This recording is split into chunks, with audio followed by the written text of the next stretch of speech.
ጤናስጥልን ክቡራን ተመልካቾቻችን ከመሃል ሚዲያ የሰዓቱን ዜና ይዘን ቀርበናል። በቅድሚያም አበይት ነጥቦችን እንሆ።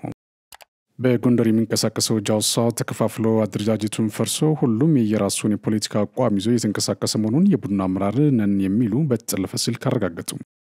በሸዋ የሚገኘው ጽንፈኛ ቡድን ከዩኒቨርሲቲ 26 ሚሊዮን ብር መዝረፉን በተቀረጸ ድምፅ አረጋገጠ። የባህር በር የሌላቸው ሀገራት ማሊ፣ ቡርኪና ፋሶና ኒጀር ሞሮኮ የአትላንቲክ ውቅያኖስን እንዲጠቀሙ ያቀረበችውን ጥያቄ ማጽደቃቸውን የሞሮኮ የውጭ ጉዳይ ሚኒስቴር አስታወቀ። የእስራኤል አየር ኃይል በየመን ወደብ ላይ ጥቃት ፈጸመ። ክቡራን ተመልካቾቻችን ከመሃል ሚዲያ እነዚህና ሌሎችንም ዜናዎች ይዘን ቀርበናል። ከአፍታ በኋላ እንመለሳለን። ዩቲዩብ ቻናሉን ሰብስክራይብ እንዲሁም ይዘቱን ላይክና ሼር በማድረግ የመሃል ሚዲያ ቤተሰብ እንድትሆኑ በአክብሮት እንጋብዛለን። አብራችን ሆኖ ምስራች ለውድ ደንበኞቻችን በመሃል ሳር ቤት እስከ 40% የሚሆን ታላቅ ቅናሽ ይዘንሎት መተናል። ለመኖሪያ ቢሉ ለኢንቨስትመንት ምቹ በሆነችው ሳር ቤት አፍሪካ ህብረት ፍለፊት በማይታመን ዋጋ የመኖሪያ ቤቶችን የግሎ ያድርጉ። ቴምር ሪል ስቴት ከ5 ሚሊዮን 300 ሺህ ብር ጀምሮ ባለ 2 እና ባለ 3 መኝታ ቤቶችን በፈለጉት የካሬ አማራጭ ለመረከቢያ ጊዜው አይጨነቁ። በ2 ዓመት ከ6 ወር ውስጥ ጥንቅቅ አድርገን እናስረክቦታለን። ለበለጠ መረጃ በ0938 41 44 45 ወይም በ0955 56 46 83 ይደውሉልን። ቴምር ሪል ስቴት።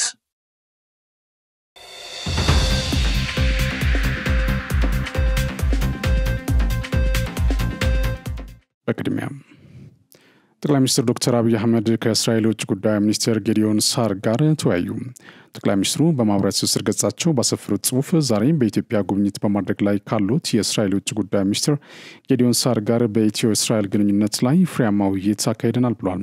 ሁለቱ ሀገሮቻችን በታሪክ ስር መሰረት ላይ የተገነባ ረዥም ዘመን የቆየ ግንኙነታቸውን ዛሬም ቀጥሏል በማለት ገልጸው ዛሬ ትብብራችን በኢኮኖሚያዊ፣ በፖለቲካዊ፣ በዲፕሎማሲያዊ፣ በማህበራዊና በሌሎች መስኮች ላይ ተጠናክሮ ቀጥሏል ብለዋል። የኢትዮጵያና እስራኤል የቢዝነስ ፎረም በአዲስ አበባ እየተካሄደ ነው። በፎረሙ የኢትዮጵያና እስራኤል ኢኮኖሚያዊ ትብብር ማሳደግ በሚቻልባቸው ጉዳዮች ላይ ውይይት እየተደረገ ይገኛል። በመድረኩ የውጭ ጉዳይ ሚኒስትር ዶክተር ጌዲዮን ጢሞቴዎስና የእስራኤል ውጭ ጉዳይ ሚኒስትር ጌዲዮን ሳር ተገኝተዋል። በተጨማሪም የውጭ ጉዳይ ሚኒስቴር፣ የኢትዮጵያ ኢንቨስትመንት ኮሚሽን፣ የኢትዮጵያ ኢንቨስትመንት ሆልዲንግስ፣ የኢንዱስትሪ ፓርኮች ኮርፖሬሽን፣ የንግድ ዘርፍ ማህበራት ምክር ቤትና ሌሎች ተቋማት የስራ ኃላፊዎች ተገኝተዋል። በእስራኤል በኩልም የቲዩ ተቋማት ልዑካን ቡድን አባላት የተገኙ ሲሆን ፎረሙ የሀገራቱን ግንኙነት ይበልጥ የሚያጠናክር መሆኑም ተመላክቷል። ዩኒቨርሲቲዎች ችግር ፈቺ የምርምር ስራዎችን በማቅረብና በመተግበር የበኩላቸውን ሚና ሊወጡ እንደሚገባ የአማራ ክልል ርዕሰ መስተዳድር አረጋ ከበደ ገለጹ። በአማራ ክልል የሚገኙ ከፍተኛ ትምህርት ተቋማት 24ኛው የጋራ ፎረም ጉባኤ በወሎ ዩኒቨርሲቲ አዘጋጅነት እየተካሄደ ነው። በጉባኤው ላይ በቨርቹዋል ንግግር ያደረጉት አቶ አረጋ ከበደ ዩኒቨርሲቲዎች የማህበረሰብን የእድገት ደረጃ በመቃኘት አጋዥ ተግባራት ላይ በትኩረት መስራት አለባቸው ብሏል። የአማራ ክልልን ኢኮኖሚ እድገት ማሳደግ የሚያስችል ስትራቴጂክ እቅድ መዘጋጀቱን ጠቁሞ ይህም ክልሉ ከገባበት ዘርፈ ብዙ ቀውስ እንዲወጣ የሚያግዝ መሆኑን ጠቁሟል። በክልሉ የመልማት ጸጋን መሰረት ባደረገ መልኩ 6 የልማት ኮሪደሮች መለየታቸውን ነው ርዕሰ መስተዳድሩ የገለጹት። ስለሆነም ዩኒቨርሲቲዎች ይህንን ባገናዘበ መልኩ በጥናት በምርምርና በማማከር አገልግሎት እንዲሳተፉ ጠይቋል። ክልሉ ካጋጠመው ማህበራዊ ቀውስና ዘርፈ ብዙ ችግር እንዲወጣ ዩኒቨርሲቲዎች በጥናትና ምርምር የታገዘ የመፍትሄ ሀሳብ እንዲያቀርቡም ጥሪ አቅርበዋል።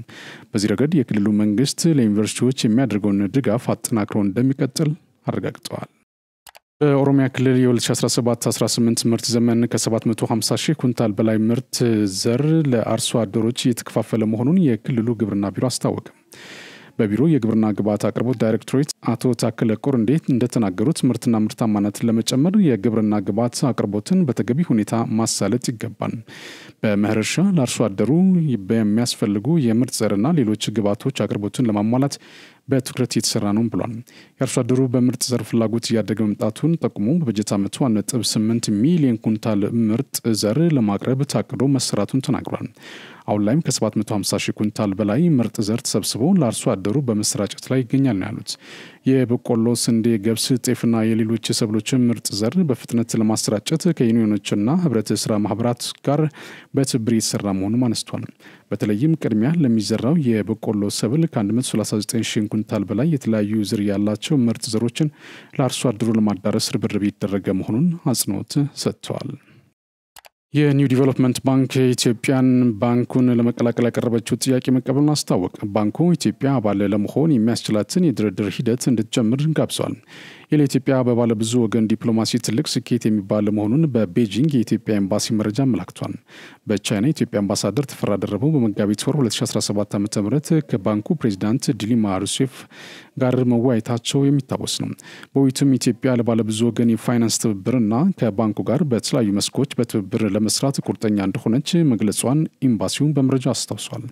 ኒው ዲቨሎፕመንት ባንክ ወይም በቀድሞ አጠራሩ የብሪክስ ልማት ባንክ በብሪክስ አባል ሀገራት እንደ አውሮፓውያን የዘመን ቀመር በ2014 ተቋቁሞ ከአንድ ዓመት በኋላ በ2015 ወደ ስራ መግባቱ ይታወቃል።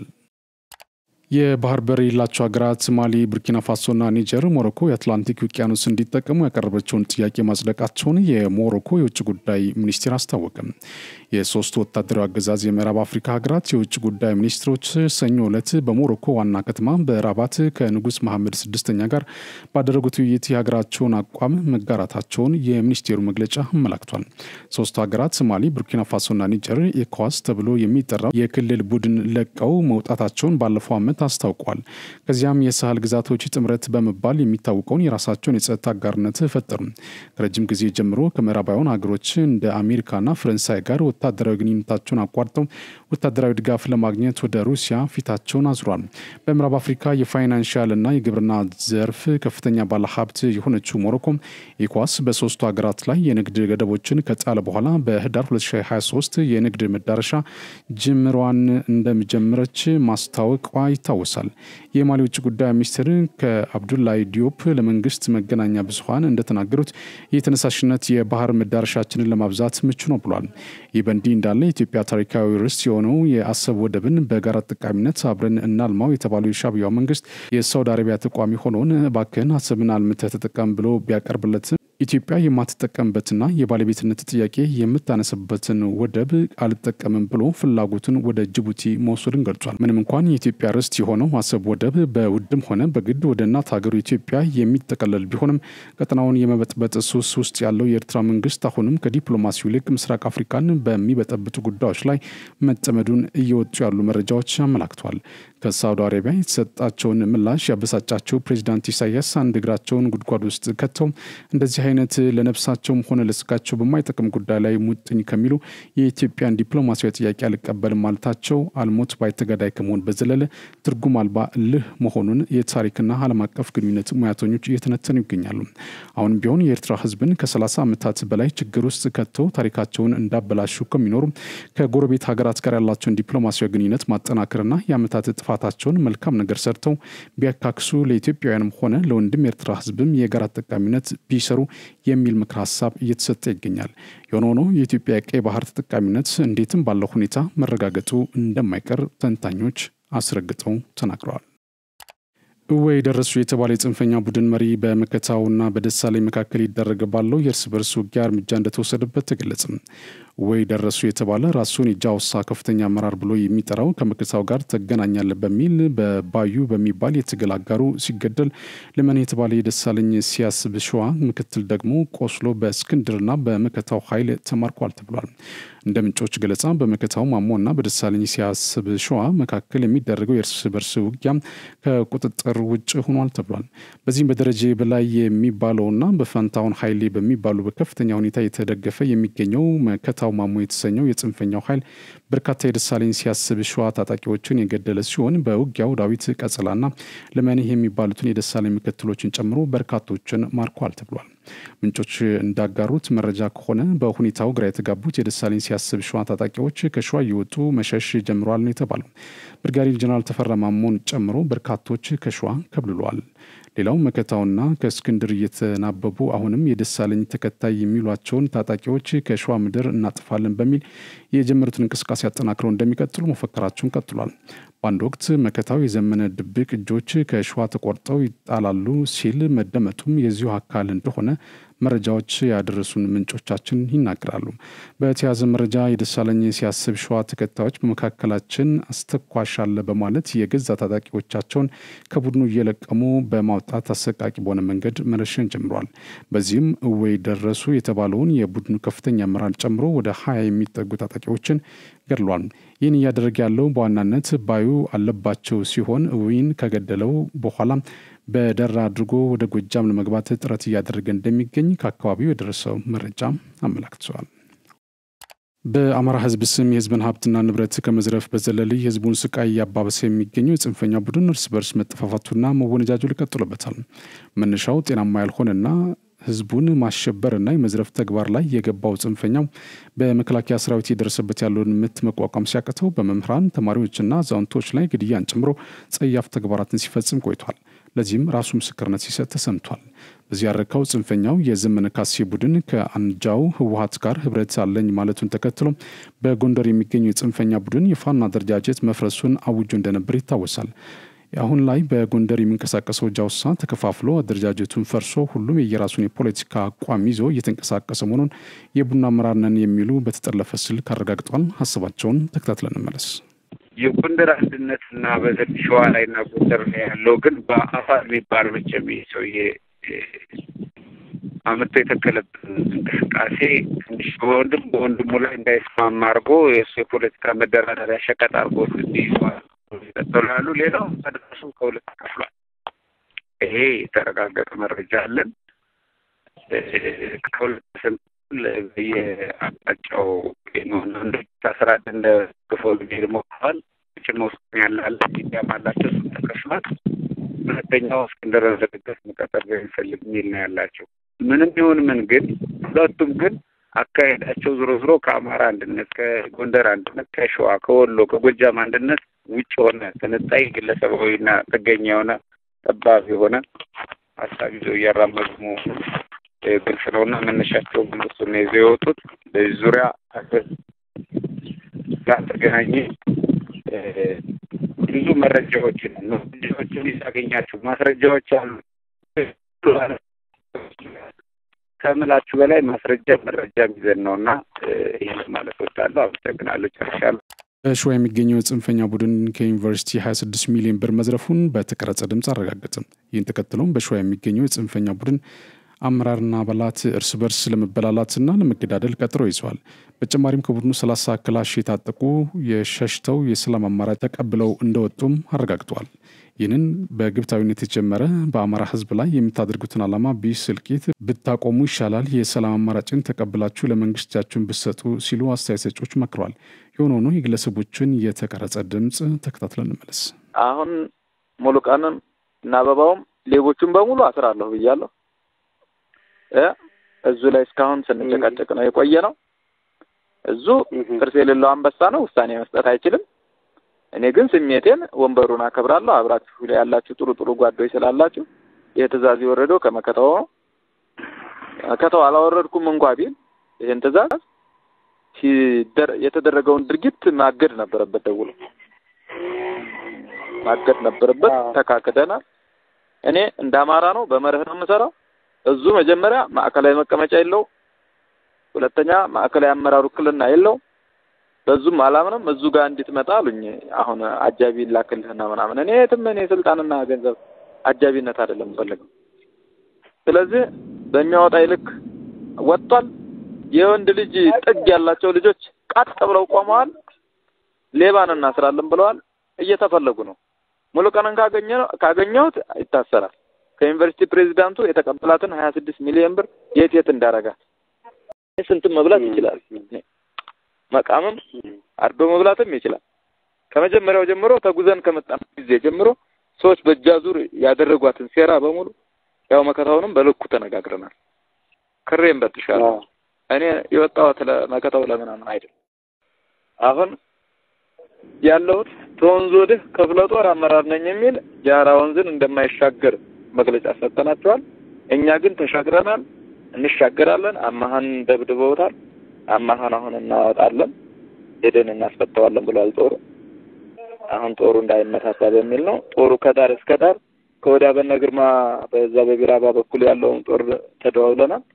እኛ የጀግና ከፍቶ የሆነ አንድ የሆነ ቤት መከራ ነበር ቤተሰብ አካባቢ እዛ ዝል ላይ አዘነተኛ ባለበት ነው መጣው መጠበቂያ ከፍተው ከበባ ያደረጉብኝ ያው እኔም እጄን አልሰጥም ብዬ ነው የወጣሁት እናስተላውን ከኋላ በፋል አጥምደው ልቀቃሉት እንደምሰራው ልቀቃሉት እና እናስቻለው ከማጋናቸው እንዴ ዲካኔ ጋር ማን እኔ እኮ የግል ዓላማ የለኝ እኔ አንተ ወንድም የግል ዓላማ ፊት አልሰጥም ራሱ ልዩ ዘመቻው ነው ከኋላ ያስለቀቀው አስተላው ነው ለጠርገ ነው ውጣለው ከኋላ መጣው እንዳለ ቤቱን በሙሉ መሬት አስይዞ ያለሁበትን መኖሪያ እዛ አንድ የሆነ ቤት ሆኜ ማለት ነው እኔ ደግሞ ምንም አላወቅኩም እዛ ማሃን ከደበደብነው አይለቀንም ብለው ነው ለካ ሙሉ ቀን ነው አዛዙ ሙሉ ቀን የሚባል ግስት የነሱ ሰላይ ስለዚህ እኔ ገና ችግሩ ሳይፈጠር ፖለቲካ እንዳይበላሽ ባካችሁ ለአማራ ክብር ሲባል ብዬ ነበር አሁን ደግሞ ሁሉም እየተደበቀ በስልክ ዳኝነት እየተሰጠ ቁጭ ይላል ቹቹ ምን አለ ይምጡ አላት እዚህ መፍትሄ እንድንሰጣቸው ይምጡ እኔ መፍትሄ ከቹቹ ላገኝ አይወንድ እኔ እኮ ይብዛ ነግሬህ ነበር አላዳመጥከኝም እንጂ አይቸው መጨረሻው ግን እንደሚያጠፉንና ፈሪዎች ስለሆኑ እነኚህ ፈሪ ሰዎች እንደሚያጠፉን ስለማቀው ነው ናቶሎ ያሉ ማጥቼ ቁም እስረኛ ለሆነላችሁ ኃይል ሙሉ ቀን ከመጣ ጀምሮ አበባረጋይን 500ውን አስበላ ጭምብሬን በትኖ መጣ ሙሉ ቀን የማይመለከተው ደራን አሳምነው ትገን ገነጠሉት አሁን ሰሞኑን 30 ክላሽ የታጠቁ ልጆች በቃ ይሄ ትግል አያዋጣም ብለው ሄዱ ቁም እስረኛ የምስራቅ አማራ ፋኖ ነው ቁም እስረኛ አርጋቸው ጠቅላላ ደውለው ይሆንና እንዳሉ ሆ ብለው እየመጡ ነው ወደኔ በጣም ጥሩ ይምጡ አባታችን አንተ ነህ ከሁሉም ያመጣህን አንተ ነህ እንሄዳለን ብለው የታባህ ነው የምትሄደው እዚህ እንደግመል ወደ ኋላ እንደምሸነው ማን ነው እዚህ የተቀበለው መጀመሪያ ሲያመጣህ ማን ነው ብለ ብያቸው እነሱ አንሄድም ብለው ጠቅላላ አሁን ሆ ብለው እየመጡ ነው ወደኔ በቃ እንደዛ ነው እኔ ዛሬ ጨርሻለሁ ከነጋግረናል እኔ ንግግር አልፈራም ስብሰባ አቀመጣለሁ አበባውን ያዙና ሙሉ ቀንና አበባውን መንግስት ይሆኑ ችግር የለውም እኛ የተናጥነ ሰዎች ነን ፍቅር ስለሆነ ነው የተናናቅነው ስለዚህ እኔ የሸዋ ጠቅላይ ግዛት እዝን ስለማላምንበት የቁም እስረኛ ለመሆን አልመጣም ሁለተኛ አስቀላፋ ምናምን የሚሉትን ነገር ልንገር ስልክ መጥለፍ አይችሉም ለዝም ብለው ወሬ ሲያሰሩ ሳክስ ስልክ እየጠለፍን ነው ምናምን ይላል አንድ ሁለተኛ ስልክ ሳይሆን የሚጠልፉት ከአንዳንድ ቦታዎች ላይ ሳንቲም የሚሰጣቸው ሰዎች እከሌ ምን አለውን በወሬ ነው እያሰሩ አሁን ለምሳሌ ወዳጅ የሆነ ሰው እንድል ይደረግና ያ ሰው የሪከርድ አድርጎ በኮል ሪከርድ በመናምን እንጂ የሚሰማሙት እኛ ደግሞ በአደባባይ እንናገረው ነው በስልክ በአዲስ አበባ ከተማ እየተከናወኑ የሚገኙ የኮሪደር ልማት ስራዎች የመዲናዋን ቅርሶች በማደስና ለአገልግሎት ክፍት በማድረግ እንደ አዲስ እንዲተዋወቁ ማስቻላቸውን የአዲስ አበባ ከተማ አስተዳደር ከንቲባ አዳነች አቤቤ ገለጹ። በመዲናዋ በበርካታ ቦታዎች የሚገኙ ቀደም ሲል ቅርስነታቸው ያልተለዩና የማይታወቁ ቅርሶች ጭምር ተለይተውና ታድሰው ለቱሪስት መስህቦች ክፍት መሆናቸውን አስታውቋል። በፒያሳ በ4 ኪሎ በቸርችል ጎዳናና ማዘጋጃ ቤት አካባቢ የሚገኙ ቅርሶች መጠገናቸውን ለጎብኚዎች ክፍት መደረጋቸውንም ከንቲባዋ ለአብነት አነስተዋል። የሀገር ውስጥና የውጭ ጎብኚዎች ቅርሶችንና ታሪካዊ ቦታውን ለመጎብኘት እየመጡ ናቸው ብሏል። የተደበቁ ቅርሶች ተጠግነው ጥበቃ እንዲደረግላቸውና የአስተዳደር ስራውን እንዲጠናከር መደረጉም አመላክቷል። የኮሪደር ልማት የከተማን ዋና ዋና ችግሮች በመቀነስ ረገድ የጎላ አስተዋጽኦ እያደረገ ይገኛል ያሉት ከንቲባ አዳነች አረንጓዴ ሽፋን መጨመር፣ የትራፊክ ፍሰት ማሻሻል፣ የመኪና ማቆሚያ እጥረት መቀነስና የትራፊክ አደጋን ከመከላከል አንጻር የተገኙ ለውጦች ጠቁመዋል። በኮሪደር ልማቱ የመሰረተ ልማት ተቋማት በቅንጅት ሰርተው ውጤታማ መሆን፣ በፍጥነት ጀምሮ መጨረስ እንዲሁም ከሳምንት እስከ ሳምንት ለ24 ሰዓት መስራት እንደሚቻል ያመላክታል ነው ያሉት። የኮሪደር ልማቱ ቆርጠን ከሰራን ምንም ነገር ማሳካት እንደሚቻል ያሳየ ነው ያሉት ከንቲባዋ ልማቱ እንዲሳካ የባህል ለውጥ ማምጣት ይጠይቃል፣ ጊዜ ይፈጃል የሚለውን አመለካከት የቀየረ እንደሆነም ተናግሯል። በሌላ በኩል የከተማዋ ወንዞች ተፈጥሯዊ ማንነታቸውን አጥተው ከጸጋነታቸው ወደ አደጋ ማድረስ ተቀይረው እንደነበር አነስተው የወንዞቹ ምንጮች መድረቃቸውን፣ የተፈጥሮ ውሃዎችን ማጣታቸውና የወዳጆቻችን የጎርፍ ፍሳሽ ማጠራቀሚያ መሆናቸውን አብራርቷል። በወንዞች ዙሪያ የሚኖሩ በርካታ ሰዎች በብክለትና በጎርፍ አደጋ ሳቢያ ጤናቸው ተቃውሷል፣ ህይወታቸውም ተቀጥፏል ብሏል። እነዚህ ችግሮች በማየት ወንዞች ከአደጋ አድራሽነት ወደ ቱሪስት መዳረሻነት እንዲቀየሩ እየተሰራ እንደሚገኝም ገልጿል። በአሁኑ ወቅት በማልማት ላይ የሚገኙ ወንዞች ላይ መሰረታዊ ለውጥ የሚያመጡ የመሰረተ ልማት ስራዎች ተከናውነዋልም ነው ያሉት። የወንዞች ዳርቻዎች ለቱሪስት መዳረሻ የገቢ ማግኛ እንዲሁም የመዝናኛ ቦታዎች እንዲሆኑ እየተሰራ ነው ማለታቸውም ተመላክቷል። የአፍሪካ ሀገራት የአህጉሪቷን በምግብ ራስን የመቻል ራዕይን ለማድረግ በቁርጠኝነት መስራት እንደሚገባቸው የአፍሪካ ህብረት ኮሚሽን የግብርና ገጠር ልማት ብሉ ኢኮኖሚና ዘላቂ ከባቢ አየር ኮሚሽነር ሞሰስ ቭላኪት ገለጹ። የአፍሪካ ሁሉን አቀፍ የግብርና ልማት ፕሮግራም ካዴፕ የ10 ዓመት ስትራቴጂክና የድርጊት መርሃ ግብር ይፋ ማድረጊያ ስነ ስርዓት ዛሬ በደቡብ አፍሪካ ጆሃንስበርግ መካሄድ ጀምሯል።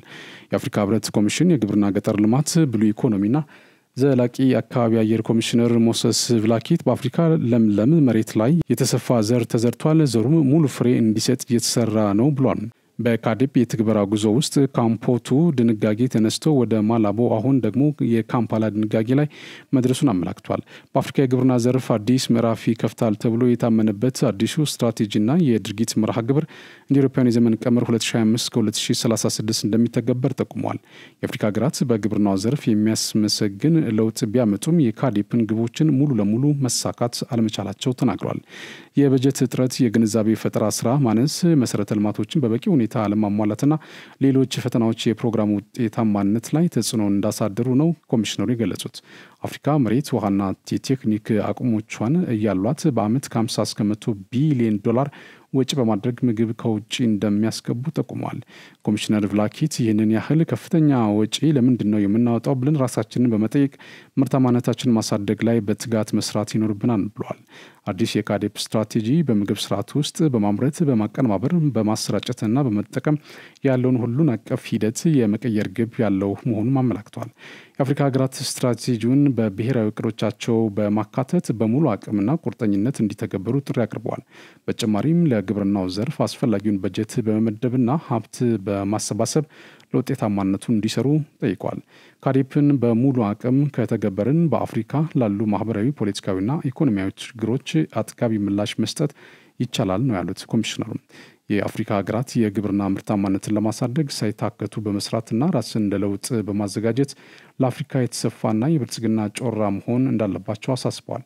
የልማት አጋሮችና ሌሎች ባለድርሻ አካላት ለአፍሪካ የግብርና ትራንስፎርሜሽን ድጋፋቸውን እንዲያደርጉም ጥሪ አቅርበዋል። የአፍሪካ ህብረት የልማት ኤጀንሲ አውዳኔፓድ ዋና ስራ አስፈጻሚ ናርዶስ በቀለ በበኩላቸው የአፍሪካ ሀገራት ለማሳደግና ለመለወጥ የግብርና አቅማቸውን በሚገባ መጠቀም እንደሚገባቸው አሳስበዋል። ማይክሮሶፍት ስካይፒን እንደሚዘጋ ቀድሞ አስታውቆ የነበረ ሲሆን ዛሬ አገልግሎቱ በይፋ ተቋርጧል ብሏል። የስካይፒ አገልግሎት በነጻና በክፍያ ያገኙ ለነበሩ ሁሉ የተቋረጠ ሲሆን የቢዝነስ አገልግሎቱ አልተቋረጠም ተብሏል። በ2003 በማይክሮሶፍት ስራ የጀመረው ስካይፒ ለዘመናት ተመራጭ ቪዲዮ መገናኛ የነበረ ሲሆን የዙምና ጎጉል ሚት መተግበሪያዎች መምጣታቸውን ተከትሎ ተፈላጊነቱ ቀንሶ ነበር።